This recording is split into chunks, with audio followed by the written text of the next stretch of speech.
ताली बजाना चाहिए, कीर्तन करना चाहिए।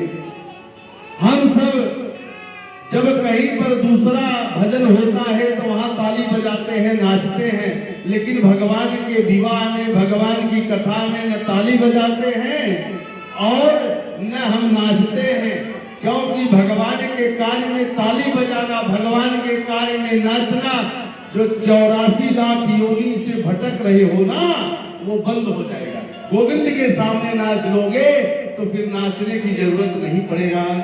तो कहते हैं कीर्तनम विष्णु, किसका ध्यान करें? बोले भगवान विष्णु का, भगवान कृष्ण का ध्यान करना चाहिए। स्मरण ध्यान करना चाहिए। पाद सेवनम, भगवान के पाद पैर को पछाड़ना चाहिए, अर्चन करना चाहिए, वंदन करना चाहिए।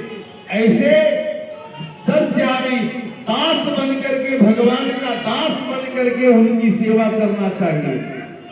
भगवान को दास बनकर सेवा करोगे तो हमेशा सुख ही सुख मिलेगा। हे भैया जी, आपने कहा कि महाराज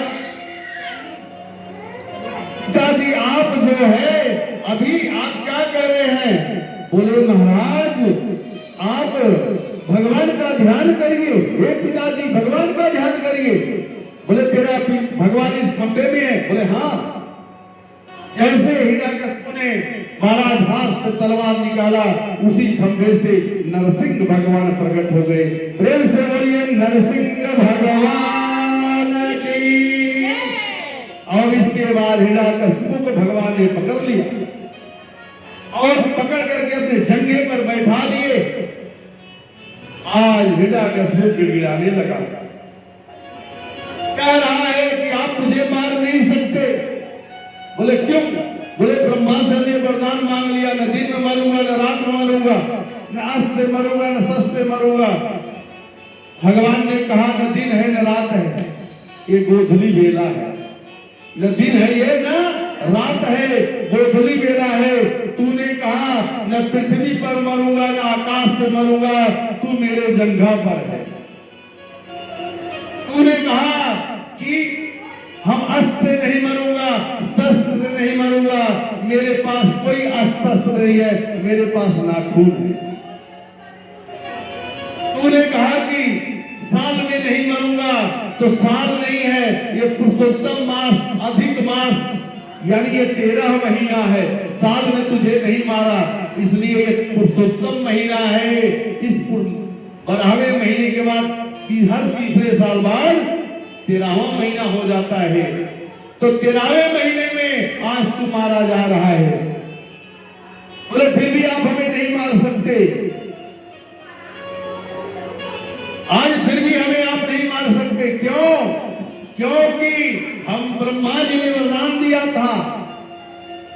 तो वरदान क्या दिए थे कि दिन में रात में मनुष्य से, मैं मनुष्य नहीं हूं, मैं मनुष्य भी नहीं हूं, नर और नारायण है, आधा नर है और आधा नारायण है, इसलिए मेरा नाम नरसिंह भगवान है। तो महाराज भगवान ने तुरंत मेरे गोविंद, मेरे ठाकुर जी ने हिरण्यकश्यप का जैसे जब सीने के ऊपर हाथ रख करके मेरे ठाकुर ने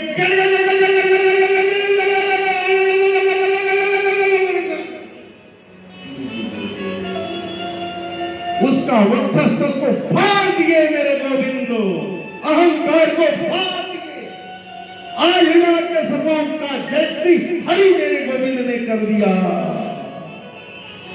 सामने भक्त प्रहलाद रो रहे, मेरे सामने मेरे पिताजी का प्राण निकला,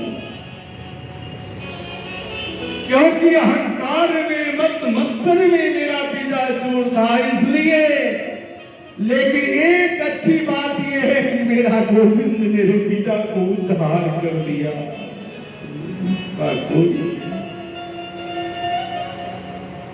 इस बहाने मेरा गोविंद, मेरा भगवान आकर के मेरे पिताजी का उद्धार कर दिए।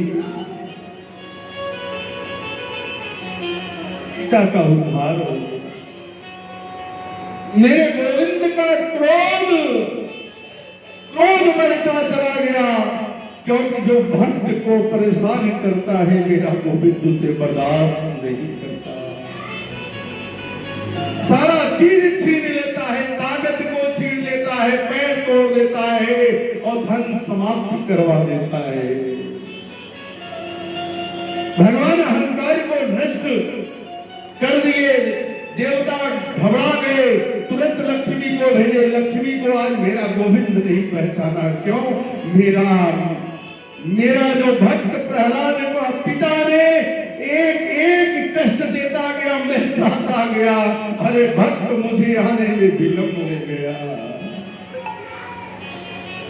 आज मेरा गोविंद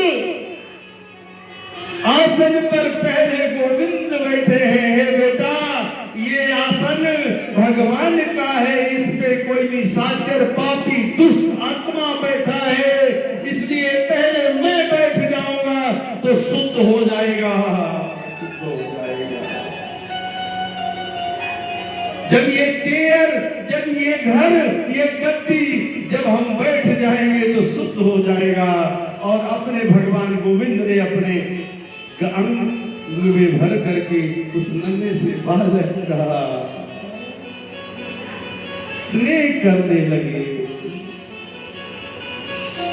लक्ष्मी को भगवान ठुकरा दिए महाराज, लक्ष्मी को ठुकरा दिया। प्रहलाद को अंग में लेकर के आज मेरे ठाकुर जी शांत हो गए। आसन पर पहले अपने बैठकर शुद्ध कर दिए। इसीलिए कहा गया है कि भोजन करने से पहले गोविंद को भगवान का भोग लगाना चाहिए। तुलसी डाल करके वह प्रसाद हो जाता है।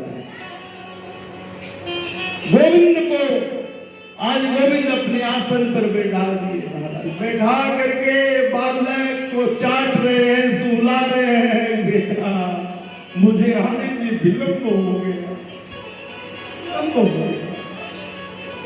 भक्त के ऊपर कष्ट पे कष्ट देता गया एक पिता, और भगवान को आने में देरी हो गया। क्यों? भगवान ने कहा कि अब समझ जाए, अब समझ जाए, लेकिन जब अंत्य हो गया तब मेरे गोविंद प्रकट हो गए। भगवान को आसन पर अपने बैठे हैं, बालक को बैठा करके महाराज मेरे ठाकुर जी नरसिंह रूप को धारण करके आज अपने भक्त का उद्धार कर दिए। प्रेम से बोलिए नरसिंह भगवान की। राधे।